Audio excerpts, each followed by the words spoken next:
The Wrong Assumption Part 1.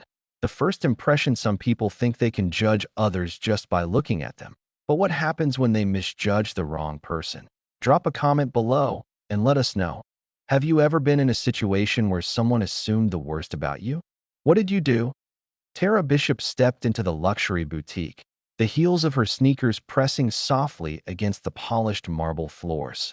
The store was eerily quiet, filled with the kind of silence that only came with overpriced goods and the unspoken rule that if you had to ask for the price, you couldn't afford it.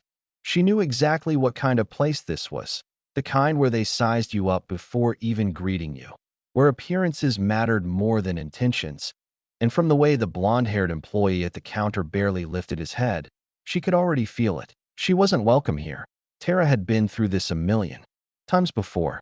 The long stares, the judgmental side eyes, the fake smiles that barely covered the suspicion underneath. Dressed in jeans and a hoodie, she wasn't exactly dripping in luxury, but she wasn't sloppy either. Just comfortable. Still, in a place like this, comfort didn't count. Labels did. The employee sighed dramatically before finally dragging himself from behind the sleek white counter. He looked her up and down, unimpressed. "Can I help you?" he asked, his tone laced with condescension. Tara nodded, unfazed. "Yeah, I need a—" "You sure you're in the right place?" he cut in, smirking. "This isn't exactly a thrift store." There it was, the assumption, the insult wrapped in a joke. He didn't even try to hide it. Part 2. The moment of judgment. Tara exhaled through her nose, pressing her tongue against her cheek. She could already tell where this was going, but she wasn't about to let some minimum-wage gatekeeper ruin her day. "I'm exactly where I need to be," she replied coolly. The employee scoffed but plastered on a fake smile. "Okay, what are you looking for?" Tara didn't even blink. A problem, apparently. A flicker of irritation flashed across his face, but he caught himself. He straightened his posture, as if reminding himself that he was in control here. "Look, I don't mean to be rude, but this is a luxury store," he said, folding his arms.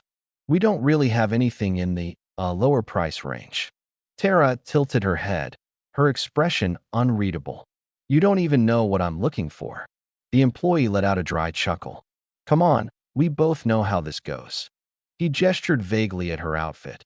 "People like you come in, look around, take a few pictures for Instagram, and leave when you realize everything costs more than your rent." Tara's jaw clenched, but she didn't let the anger show. "People like you." The phrase echoed in her mind, but she refused to give him the satisfaction of a reaction. Part 3. The tables start turning interesting, she mused, tucking her hands into her pockets. "So you're saying you already know what I can and can't afford?" The employee shrugged. "It's kind of obvious, isn't it?"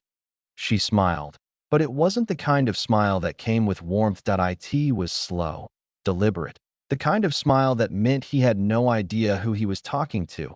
Before she could respond, another customer, a well-dressed woman dripping in designer brands, stepped into the store. Instantly, the employee's entire demeanor changed. "Welcome to Valencia," he greeted her, his voice suddenly smooth and polished. "Let me know if you need any assistance." Tara almost laughed. The switch-up was insane. She watched as he practically tripped over himself to cater to the new customer, leaving her standing there like an afterthought, like she was invisible. Find out if that's how he wanted to play it. She'd let him. For now. Part 4. The call that changed everything. Instead of making a scene, Tara took her time browsing the store. She ran her fingers over expensive fabrics, handbags, watches displayed behind thick glass. She saw the way the employee kept side-eyeing her, waiting for her to touch something she wasn't supposed to. He wanted her to slip up, give him a reason, but she wouldn't. Minutes passed. The other customer eventually left, satisfied with her purchase. Tara, still unfazed, made her way back to the counter. The employee barely looked at her. "Done window shopping?" Tara smirked. "Not quite." She reached in her pocket, pulling out her phone. The employee sighed loudly, already assuming she was about to take pictures of the store to show her followers. "Yeah, we don't allow photography in here." But before he could finish, Tara tapped her screen and placed a call. The employee frowned. Excuse me? Tara held up a finger, silencing him. She was still on the phone, and from the way she spoke, whoever she called was important. The employee swallowed, suddenly unsure of himself. Who? Who are you calling? Tara smiled again, but this time, there was nothing friendly about it. She didn't answer. She didn't have to, because less than 10 minutes later, the boutique's glass doors swung open, and everything changed. Part 5. The shift in power. 3 men in all-white police uniforms strode inside with purpose. The employee froze. His smirk was gone. The moment the glass doors swung open, the entire energy in the boutique shifted. The presence of the uniformed officers sucked the air from the room. The blonde-haired employee stiffened, his eyes darting between them and Tara. Something was wrong. He had called no one. He hadn't hit any silent alarms. There was no incident that required law enforcement. Yet here they were. And worse, they weren't looking at him. They were looking at her. Part 6. The big reveal. The first officer, a tall, broad-shouldered man with sharp eyes, stopped just a few feet away. He gave Tara a small nod. Miss Bishop. The employee blinked. Wait, Miss Bishop?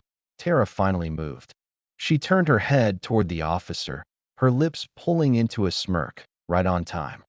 The employee felt something tighten in his chest. A strange, creeping sensation twisted in his stomach. He was missing something. Something big. The second officer, a woman with neatly tied back hair, glanced at the employee for the briefest moment before her gaze snapped back to Tara. Everything all right, ma'am? She asked. The way she said it. Ma'am, like she mattered, like she was someone important. The employee's mouth felt dry. What's going on? Tara ignored him. She took a step forward. The officers moved just slightly to accommodate her. She wasn't hesitant. She wasn't questioning their presence. She wasn't scared to know this was something else. Part 7. The truth comes out. The first officer turned to the employee. Mr. Jensen, he said, how long have you been employed here? The employee licked his lips. 2 years. The second officer finally spoke. Are you aware of who Miss Bishop is? The employee frowned. He stopped. Because he didn't know, he had never bothered to ask. Tara's smirk widened. This is the best part, she mused. The first officer didn't blink. She's your boss. Silence. The words slammed into the employee like a freight train. Part 8. The consequence. Tara gave a slow nod. That's right, she said. I own this store. This entire franchise, actually. The air vanished from the room. And just like that, the judgment had flipped. The assumed nobody was, in fact, the somebody. And the employee? Well, he was about to learn a very important lesson. Point 1 he would never forget.